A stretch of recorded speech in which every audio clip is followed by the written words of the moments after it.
पाक साहब की वकील रहनुमा मिशाल यूसुफजई ने हमें ज्वाइन किया है। मिशाल साहब अस्सलाम वालेकुम, बहुत बहुत शुक्रिया आपके वक्त के लिए। सबसे पहले तो ये कहिएगा कि आप इन दिनों बुशरा बीबी के स्पोक्स पर्सन भी हैं, अगर है तो क्या बुशरा बीबी ने आपको स्पोक्स पर्सन नॉमिनेट किया है? जी बहुत शुक्रिया। नहीं जी, मुझे खान साहब ने बुशरा बीबी का तर्जुमान मुकर्रर किया है। तो यानी बुशरा बीबी से मुताल्लिक अब तमाम तर डिटेल्स आप देंगी? जी जी बिल्कुल। तो उनकी सजाओं पे अमल दरामद प्रैक्टिकली शुरू हो गया है बुशरा बीबी की और फिर बानी चेयरमैन पीटीआई की और वाइस चेयरमैन पीटीआई शाह महमूद कुरैशी साबिका वाइस चेयरमैन। जी जी बिल्कुल, जैसे ही सजा सुनाई गई तो बुशरा बीबी साहिबा ने अडियाला जेल आकर अपनी गिरफ्तारी दे दी थी, जिससे अडियाला जेल के हुकाम परेशान हो गए थे। उन्होंने कहा कि अभी तो जज साहब ने सिर्फ जुबानी सजा सुनाई है, तहरीरी हुक्मनामा नहीं आया हुआ, ना ही आपकी वारंटी गिरफ्तारी अभी तक निकले हैं, तो हम आपको अरेस्ट नहीं कर सकते। लेकिन बुशरा बीबी साहिबा बज़िद थी और वो इशा की नमाज के बाद तक वहां बैठी रही, तकरीबन रात के 10 बजे तक अडियाला में थी और उन्होंने कहा मुझे अरेस्ट करें। तो जब बानी चेयरमैन पीटीआई की जानिब से कोई सिफारिश नहीं की गई थी कि उनकी अहलिया को बनी गाला में हाउस अरेस्ट किया जाए? बिल्कुल भी नहीं। अच्छा, ना हमने कोई सिफारिश मुझे ये बताइए कि आपकी खान साहब से मुलाकात हुई है? जी जी बिल्कुल, मेरी खान साहब से पिछले एक हफ्ते में 5वें दिन मुलाकात हुई और सुबह 9 बजे हम जाते थे और रात के 10-11 तो उन्होंने वर्बली आपको स्पोक्स पर्सन मुकर्रर किया या कोई ऐसा कोई नोटिफिकेशन भी है?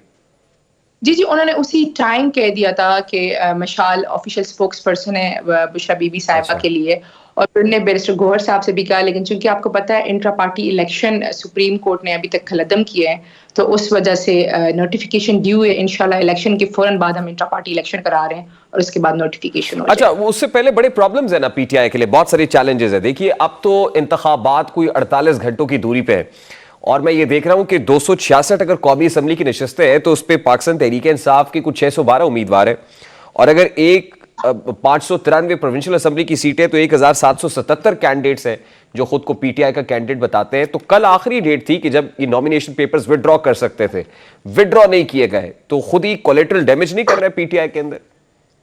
नहीं जी, बिल्कुल भी नहीं। कुछ लोग हैं जो अपने आप को अभी भी खान साहब का उम्मीदवार कह रहे हैं, उनका तो मैं उन पे बात नहीं करूंगी, लेकिन वो लोग जो जिन्होंने विड्रॉल नहीं किया, तो इसके पीछे कुछ रीजन है, कुछ स्ट्रेटजीज है जो 8 फरवरी को ही सामने आ जाएंगी इंशाल्लाह। उसकी क्या रीजन है, मतलब ऐसा कौन सा सरप्राइज है जो 8 फरवरी को देंगे?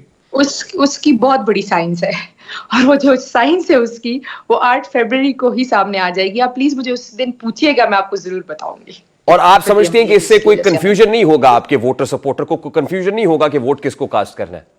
जी जी नहीं, बिल्कुल नहीं। बाकी जो जो हल्का है ना, उस हल्के के बच्चे को पता है कि खान का यहाँ पे कैंडिडेट कौन है और उसका निशान क्या है, और उससे कोई कंफ्यूजन नहीं होगी, नो मैटर व्हाट वो कोई रूरल एरिया है या अर्बन एरिया है, लोगों को बताने में भी कोई प्रॉब्लम नहीं होगा।